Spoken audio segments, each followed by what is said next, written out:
Hello guys, അപ്പോൾ welcome back to my channel. കുറേ നാളായി ഈ ഒരു വീഡിയോ ചെയ്യണം എന്ന് വിചാരിച്ചിരിക്കുന്ന ഒരു സംഭവമാണ്.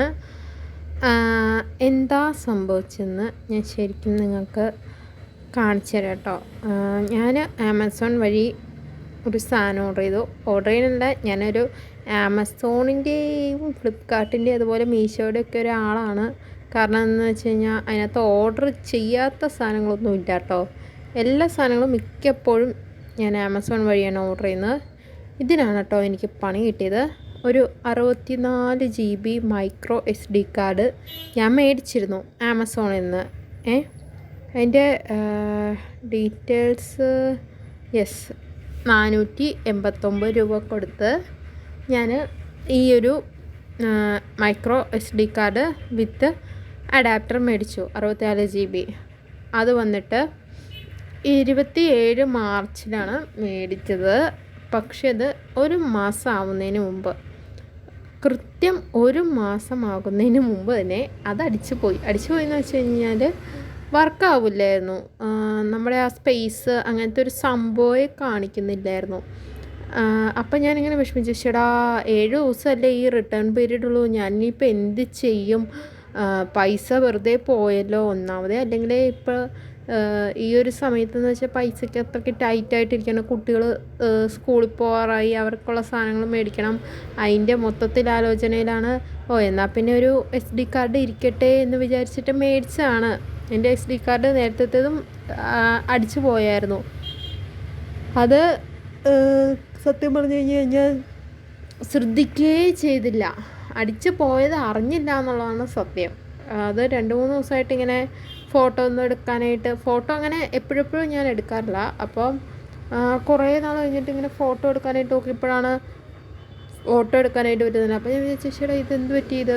പിന്നെ SD കാർഡിൻ്റെ സ്പേസൊക്കെ നോക്കിയപ്പോഴാണ് ആ ഒരു സംഭവം, ആ ഒരു ഇത് കാണുന്നില്ല എന്ന് പറഞ്ഞത്. അപ്പം അങ്ങനെയാണ് അടിച്ചു പോയെന്ന് മനസ്സിലായത്. അതേ പിന്നെ ഞാൻ പഴയ ഒരു 2 GB 8 GB ഒക്കെ ഉപയോഗിച്ചുകൊണ്ടിരിക്കുമായിരുന്നു. പഴയ SD കാർഡുകളൊക്കെ ഇഷ്ടംപോലെ SD കാർഡ് ഉണ്ട് എനിക്ക്. അപ്പോൾ അങ്ങനെ ഉപയോഗിച്ചുകൊണ്ടിരുന്ന് കഴിഞ്ഞിട്ടാണ് പിന്നെ ഇതിനകത്തേക്ക് വരുന്നത്. അപ്പോൾ ഇത് മേടിച്ചിട്ട് പോയിട്ടോ.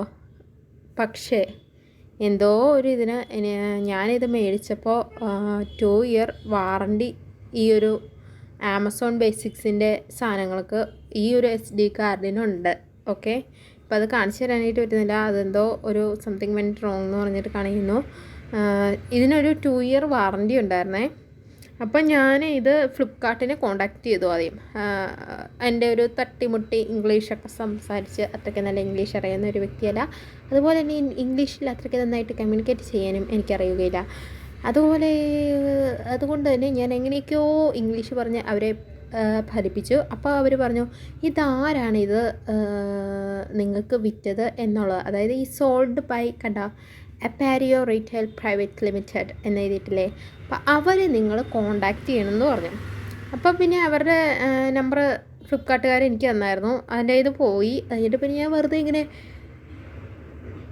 ഗൂഗിളിൽ അടിച്ചു നോക്കി അവരുടെ ഒരു ഫോൺ നമ്പറുണ്ട്. അപ്പോൾ ഞാൻ ആദ്യം പറഞ്ഞല്ലോ ഫ്ലിപ്കാർട്ടുകാരെ കോണ്ടാക്ട് ചെയ്തെന്ന്. അപ്പോൾ അവരൊരു കാര്യം പറഞ്ഞിട്ടുണ്ടായിരുന്നു, നിങ്ങൾ അവരെ കോണ്ടാക്ട് ചെയ്യണം, പക്ഷേ വർക്കിംഗ് ഡേയ്സിലായിരിക്കണം. ഒരു 10 മണി അല്ലെങ്കിൽ 10 മണി കഴിഞ്ഞിട്ട് എത്ര സമയം എന്ന് വെച്ചാൽ അത്, പിന്നെ ഒരു 4 മണിക്ക് മുന്നേ കോണ്ടാക്ട് ചെയ്യണം എന്നാണെങ്കിലും എന്ന് പറഞ്ഞായിരുന്നു. അപ്പോൾ ഞാനതുപോലെ തന്നെ കുറച്ച് ദിവസം ഇങ്ങനെ മടിച്ചു നിന്നു. അത് കഴിഞ്ഞിട്ട് പിന്നെ ഞാൻ വിളിച്ചു അവരെ. അത് കഴിഞ്ഞിട്ട് ഈ ഫ്ലിപ്കാർട്ടിൽ നമുക്ക് മലയാളത്തിൽ സംസാരിക്കാനായിട്ട് പറ്റുമല്ലോ. പക്ഷേ ഈ അപ്പാരിയോ റീറ്റെയിൽ പ്രൈവറ്റ് ലിമിറ്റഡിലേക്ക് വിളിച്ച് കഴിഞ്ഞപ്പോൾ അവർ മൊത്തം കടിച്ച ഇംഗ്ലീഷ്. ആദ്യം ഇത്തിരി തപ്പിയെങ്കിലും പിന്നെ ഞാൻ എൻ്റെ ആത്മധൈര്യം കൈവിടാതെ അവരോട് ഞാൻ എൻ്റെ അറുമുറാഞ്ചി ഇംഗ്ലീഷിൽ ഞാൻ സംസാരിച്ചു. അപ്പോൾ അവർക്ക് കാര്യം എന്നാണെങ്കിലും ഞാൻ പിടികിട്ടി മനസ്സിലാക്കിച്ച് കൊടുത്തു സംഭവം എന്താണെന്ന്. അപ്പോൾ അവരെനിക്ക് മെയിൽ ID യും ഫോൺ നമ്പറൊക്കെ ചോദിച്ചു. അത് കഴിഞ്ഞിട്ട് പറഞ്ഞു, മെയിലിലേക്ക് ഞാനൊരു മെയിൽ അയക്കാം, നിങ്ങളൊരു കാര്യം ചെയ്യൂ, ആ ഒരു SD കാർഡ് വർക്കാവുന്നില്ല എന്നുള്ളതിൻ്റെ പ്രൂഫ്. അതായത് നമ്മൾ SD കാർഡ് ഫോണിലേക്ക് ഇടുന്ന ആ ഒരു വീഡിയോയിൽ ഫോണിലേക്ക് ഇട്ടിട്ട് ഫോണിൻ്റെ ഈ കാർ സെറ്റിങ്സിലൊക്കെ നോക്കിക്കഴിഞ്ഞിട്ട് ഏറ്റവും അവസാനം മെമ്മറി ഇല്ല എന്നുള്ള ആ ഒരു വീഡിയോയില്ലേ, അത് അയക്കാനായിട്ട് പറഞ്ഞു. അതും പിന്നെ ആമസോണിൽ യൂസ് ചെയ്യുന്ന എൻ്റെ നമ്പർ, പിന്നെ വന്നിട്ട് ആമസോണിൽ ഞാൻ യൂസ് ചെയ്യുന്ന number, mail I D, Amazon mail I ഡിയും കൂടി അവർക്ക് സെൻഡ് ചെയ്യാനായിട്ട് പറഞ്ഞു. അപ്പോൾ ഞാൻ അങ്ങനെ വെച്ച് അയച്ചു. ആദ്യം അയച്ചു കഴിഞ്ഞിട്ട് ഞാൻ കാണിച്ചു തരാവേ. ഇത് കണ്ടോ, ഇതാണ് ഞാൻ ആദ്യം അയച്ച ആ ഒരു മെയിൽ ഐ ഡി. ഓക്കെ, ആദ്യം അയച്ച ആ കംപ്ലൈൻറ്റ്, ഇതിപ്പോൾ എന്തൊക്കെയാണ് വേണ്ടതെന്നുള്ളതും എല്ലാ കാര്യങ്ങളും അയച്ചു. അത് കഴിഞ്ഞിട്ട് ഞാൻ ഇത് 6-നാണ്, 7, 8, 9 തീയതി അവരുടെ ആ ഒരു റിട്ടേൺ മെയിൽ വന്നു. ഈ നമ്മളുടെ ആ കോണ്ടാക്റ്റ് മൊബൈൽ നമ്പർ, ഏത് ആമസോൺ അക്കൗണ്ടിൻ്റെ മൊബൈൽ നമ്പർ വെച്ചിട്ട് അയക്കണം എന്ന് പറഞ്ഞിട്ടാണ് അവർ തിരിച്ചയച്ചത്. ഞാൻ ആദ്യം അയച്ച മെയിലിൽ 2 നമ്പർ വെച്ചിട്ടുണ്ടായിരുന്നു. ഒന്ന് എന്നെ വിളിച്ചാൽ ഇനിയിപ്പോൾ കിട്ടിയില്ലെങ്കിലോ എന്ന് വിചാരിച്ചിട്ടാണ്. അവർക്ക് എന്തെങ്കിലും സംശയമുണ്ടെങ്കിൽ എന്നെ വിളിച്ചാൽ കിട്ടിയില്ലെങ്കിലും എൻ്റെ ഹസ്ബൻഡിൻ്റെയും കൂടി നമ്പർ ഞാൻ കൊടുത്തിട്ടുണ്ടായിരുന്നു. അപ്പോൾ രണ്ടാമത്തെ മെയിലിൽ പറഞ്ഞു അവർ എൻ്റെ നമ്പർ മാത്രം അയക്കാമെന്ന് പറഞ്ഞു. അതും അയച്ചു. അത് അയച്ചു കഴിഞ്ഞിട്ട് അവർ അപ്പോളജി തന്നു. അത് കഴിഞ്ഞിട്ട് റീഫണ്ട് തരാമെന്ന് പറഞ്ഞു. 10 ദിവസത്തിനുള്ളിൽ റീഫണ്ട് കിട്ടിയിരിക്കും. എന്നിട്ട് ഞാനിങ്ങനെ കാത്തിരിക്കുകയാണ്. ചേട്ടാ 17-ാം തീയതിയാണ് എനിക്ക് ആ മെയിൽ വന്നത്. അത് കഴിഞ്ഞിട്ട് 24-ാം തീയതി 24-ാം തീയതി എനിക്ക് അവർ ആമസോൺ രജിസ്റ്റേർഡ് മൊബൈൽ നമ്പറിൽ ഗിഫ്റ്റ് കാർഡ് കണ്ടോ, ഗിഫ്റ്റ് കാർഡ് അയച്ചേക്കുവാണ്. ഞാനത് 24-ാം തീയതി സത്യമായിട്ട് ഞാൻ കണ്ടില്ലായിരുന്നു. പിന്നെ കുറേ ദിവസം കഴിഞ്ഞു ഈ ഒരു ഗിഫ്റ്റ് കാർഡ് കണ്ടപ്പോൾ. ഫുൾ റീഫണ്ട് എന്ന് വെച്ച് കഴിഞ്ഞാൽ എത്ര രൂപ ഞാൻ മുടക്കിയോ അത്രയും തന്നെ റീഫണ്ട് ആ ഗിഫ്റ്റ് കാർഡിൽ ഉണ്ടായിരുന്നു കേട്ടോ. റീഫണ്ട് മണിയായിട്ട് ഞാൻ എന്നിട്ട് ആ കാശ് കൊണ്ട് എന്താ മേടിച്ചതെന്ന് കാണിച്ചു തരാവേ. ആ കാശ് കൊണ്ട് മേടിച്ചത് 482 രൂപ അതിനകത്തുനിന്ന് റീഫണ്ട് കിട്ടിട്ടോ. ഇത് വന്നിട്ട് 482 അല്ല കേട്ടോ ഇതിൻ്റെ കാശ് വന്നിട്ട് 983 രൂപ ടോട്ടലായിട്ട് വരും.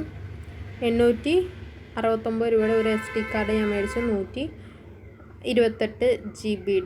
അത് വന്നിട്ട് അതും ഈ ആമസോൺ ബേസിക്സിൻ്റെ ആണ് കേട്ടോ.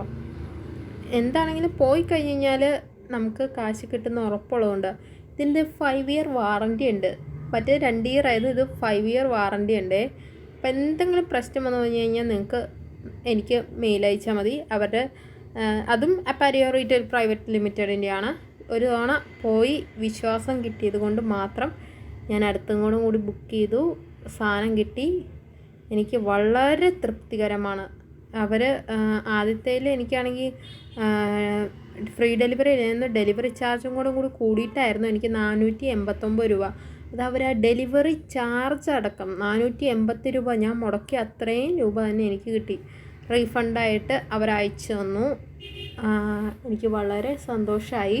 ഇപ്പം നിങ്ങൾക്കും ഇങ്ങനത്തെ ഒരു എന്താ പറയുക വാറൻറ്റി അങ്ങനത്തെ സംഭവങ്ങൾ എന്തെങ്കിലും ഉണ്ടെങ്കിൽ നിങ്ങൾ ജസ്റ്റ് അവരെ ഒന്ന് കോണ്ടാക്റ്റ് ചെയ്യുക. നമുക്ക് പറ്റാവുന്ന രീതിയിൽ പറഞ്ഞ് മനസ്സിലാക്കാനായിട്ട് പറ്റുമെങ്കിൽ തീർച്ചയായിട്ടും നിങ്ങൾക്ക് കോണ്ടാക്റ്റ് ചെയ്യുക. നിങ്ങൾക്ക് റീഫണ്ട് കിട്ടിയിരിക്കും. 100% എനിക്ക് കിട്ടിയതാണ്. അതുകൊണ്ടാണ് ഞാൻ പറയുന്നത്.